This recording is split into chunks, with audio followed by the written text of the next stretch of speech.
Senator Warner. Well, thank you, Mr. Chairman. Let me first of all say how excited I am to be on this committee with your leadership and leadership of Ranking Member Hutchinson. I'm looking forward to working with all of you.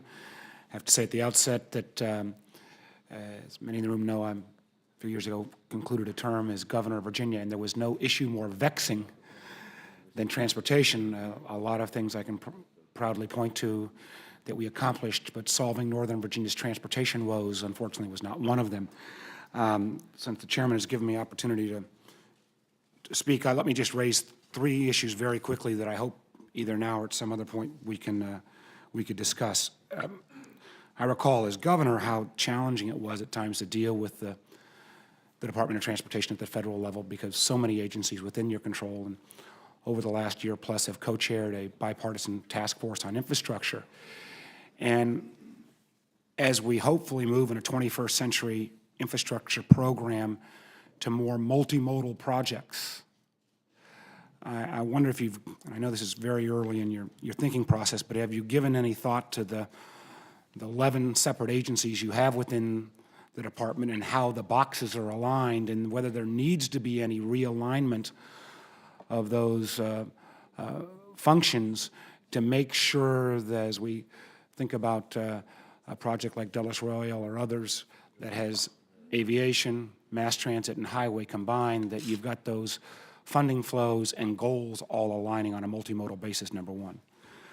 Second, and again, this would more relate to surface transportation, and echoing what Senator Wicker said, I really wonder if we're going to take a fresh look at metrics.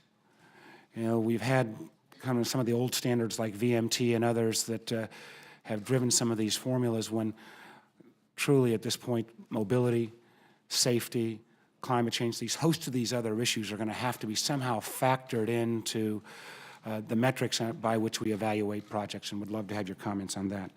And finally, on perhaps a more parochial basis, in Virginia, we have been very aggressive on the usage of public-private partnerships.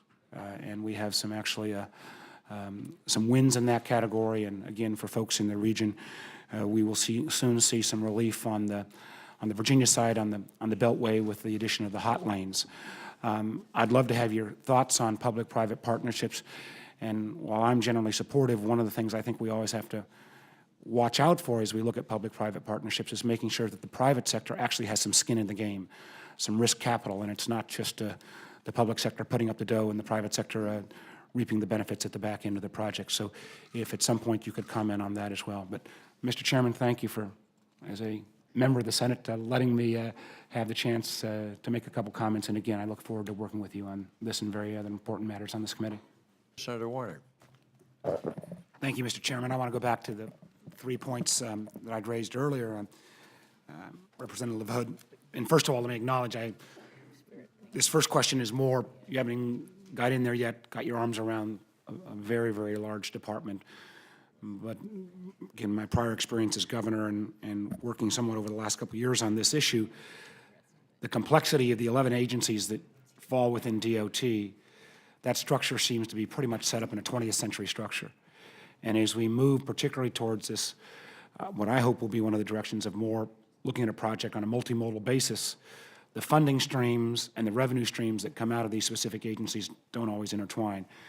As you look in your term as secretary, will you look at the structure of the department in terms of how we can advance these more 21st century goals like multimodalism? Absolutely, Senator. I think what you're going to find is that I'm going to be a very hands-on, and the department will know I'm going to be very hands-on. I'm going to get all these modal administrators together, and I'm going to explain to them very, very clearly.